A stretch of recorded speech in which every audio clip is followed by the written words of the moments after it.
Bagi orang hutan adalah segalanya. Disinilah mereka menemukan makanan, tempat berlindung, dan membangun sarang mereka. Namun di Sungai Awan Kiri, Kalimantan Barat, hutan itu mulai berubah.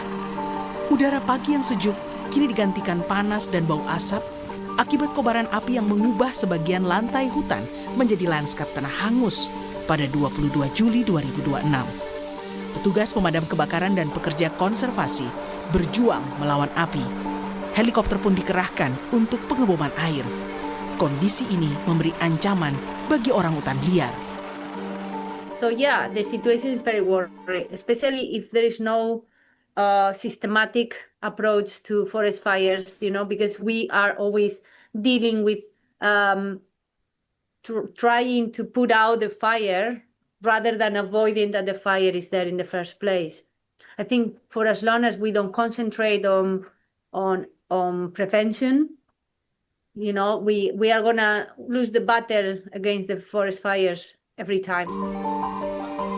Selama kebakaran hutan, seekor orangutan jantan liar yang dinamai Wak ditemukan di perkebunan komunitas di Kuala Tolak, Ketapang.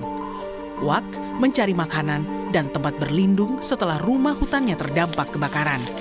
Bagi para konservasionis, orangutan yang muncul di perkebunan adalah tanda peringatan. With more fires, even putting those orangutans even more under pressure. Fires, then their forest fragments are getting smaller, their connectivities to other areas are being lost, and they are being under threat of being burnt alive. So this is what happened in this situation. This orangutan was already conflicting with people. Bersama Badan Konservasi Sumber Daya Alam Kalimantan Barat, Yiari dan mitra lokal mengembalikan Wak ke hutan pada 6 Agustus lalu. Wak kembali memanjat pepohonan dan menghilang ke tempat yang seharusnya. Kisah Wak merupakan sekilas dari masalah yang jauh lebih besar, yakni kebakaran hutan yang terus berulang karena lemahnya sistem pencegahan.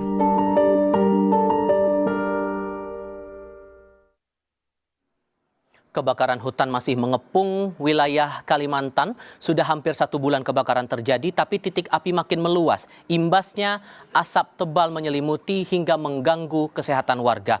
Bergabung dalam diskusi kami untuk sore hari ini jelang pukul 6 sore waktu Indonesia Tengah, salah satu tim damkar yang sudah berjibaku untuk memadamkan api di kawasan Kalimantan Selatan, Muhammad Rijali, serta seorang warga Banjarbaru, Ahmad Zaini. Selamat sore Bapak-Bapak sekalian dengan Tifal di studio Jakarta. Suara saya terdengar jelas ya? Baik, terdengar jelas. Baik, Pak Zaini, saya mau tahu dulu posisi Anda di kecamatan mana di Banjarbaru, Pak? Gang, Pak. Oke, sejauh ini kebakaran di sana bagaimana dan efeknya terhadap kabut asap sudah semengganggu apa Anda di sana, Pak?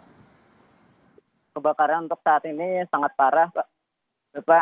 Dan udaranya membuat kami sesak bernapas. Dan itu adakah anggota keluarga Anda yang juga sudah mengalami atau mengeluhkan gangguan kesehatan, susah bernapas, atau mungkin sampai harus dirawat dan semacamnya, Bang? Boleh cerita lebih banyak, Bang? Rata-rata di kampung kami ini, di Lianggang, sesak napas itu, Pak. Karena setiap hari terhirup asap-asap kebakaran lahan ini. Nah, kalau mau dibandingkan... istri Bapak... Silakan, Bang. Silakan dilanjutkan, Bang. Istri Bapak, Mama, semuanya tuh terdampak asap tuh, jadi susah untuk bernapas, asma lah itu. Kalau mau dibandingkan dengan tahun-tahun sebelumnya nih Bang, saya ingat kan 2015 dulu juga pernah kebakaran besar juga ya. Kalau mau dibandingkan dengan sekarang lebih parah yang mana Bang? Parah yang sekarang Pak, salahnya sini dekat terus dengan pemukiman warga, api-apinya. Tadi ada para kuda yang kena api tetangga. Ada yang kena huniannya udah ikut kebakar juga begitu Bang?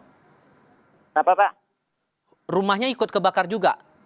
Kena Pak, dapurnya tuh kena sudah.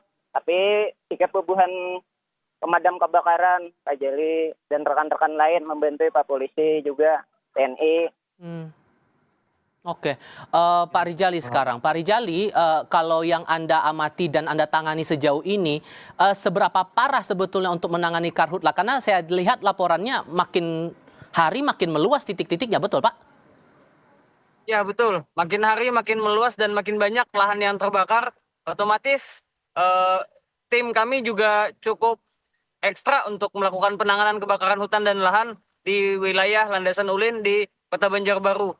Dan juga untuk sekarang api sudah selalu hampir mengenai pemukiman warga atau rumah warga, karena di belakang rumah warga itu masih banyak semak belukar yang tidak dibersihkan dan itu yang membiaskan kepada pemukiman warga. Sehingga pendekatan untuk pemadamannya sudah nggak bisa lagi pakai jalur darat, harus lewat udara atau ada strategi lain mungkin Pak Rijali? Oke, baik. Kami menggunakan dua strategi. Kalaupun itu menggunakan jalur udara, berarti itu harus perumahan itu jauh dari zona listrik atau tiang listrik.